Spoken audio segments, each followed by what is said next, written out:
So guys এতক্ষণ ধরে আপনারা যেই ফটোগুলো দেখলেন এই ফটোগুলো আমি জাস্ট একটা অ্যাপ্লিকেশন দিয়ে এডিটিং করেছি এবং জাস্ট ওয়ান ক্লিকে ফটোগুলো এডিটিং করেছি। তো আপনারাও যদি চান এক ক্লিকে ফটো এডিটিং করতে তো আজকের ভিডিওটা স্কিপ না করে সম্পূর্ণ দেখবেন। আজকের ভিডিওটা সম্পূর্ণ দেখার পর আপনারাও অসংখ্য ফটো এডিটিং করতে পারবেন মাত্র একটা অ্যাপ্লিকেশন দিয়ে।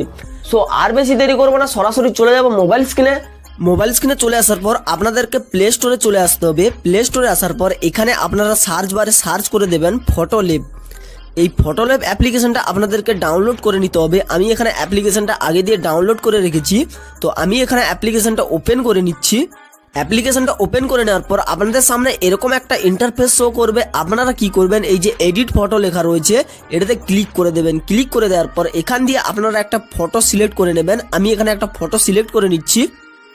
তো দেখতে পাচ্ছেন আমি এখানে একটা ফটো সিলেক্ট করে নিয়েছি, একদম অরিজিনাল একটা ফটো। তো এরপর আপনারা কি করবেন, সিম্পলি স্ক্রল করে সাইডের দিকে চলে আসবেন। এখানে আপনাদেরকে দেখাবে এআই ব্যাকগ্রাউন্ডস বলে।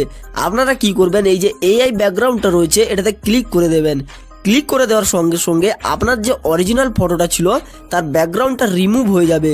দেন এখানে আপনারা দেখতে পাচ্ছেন অটোমেটিক ভাবে ব্যাকগ্রাউন্ড চলে এসেছে। এখান দিয়ে আপনারা চাইলে এখানে যতগুলো ব্যাকগ্রাউন্ড রয়েছে সবগুলো ব্যাকগ্রাউন্ড আপনারা ইউজ করতে পারেন। এখানে অসংখ্য ব্যাকগ্রাউন্ড রয়েছে, আমি আপনাদেরকে দেখিয়ে দিচ্ছি। অসংখ্য ব্যাকগ্রাউন্ড রয়েছে, আপনারা চাইলে এই ব্যাকগ্রাউন্ডগুলো সমস্ত ব্যাকগ্রাউন্ডগুলো ইউজ করতে পারেন। তো দেখতে পাচ্ছেন আপনাদের সামনে ব্যাকগ্রাউন্ডগুলো চলে আসছে সিলেক্ট হয়ে।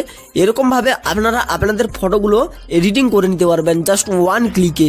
এরপর আপনারা কি করবেন, আপনাদের ব্যাকগ্রাউন্ডটা সিলেক্ট করা হয়ে গেলে আপনারা এই টিক মার্কে ক্লিক করে দেবেন। ক্লিক করে দেওয়ার পর জাস্ট এই সেভ অপশানে ক্লিক করে দিলেই আপনাদের ফটোটা সেভ হয়ে যাবে।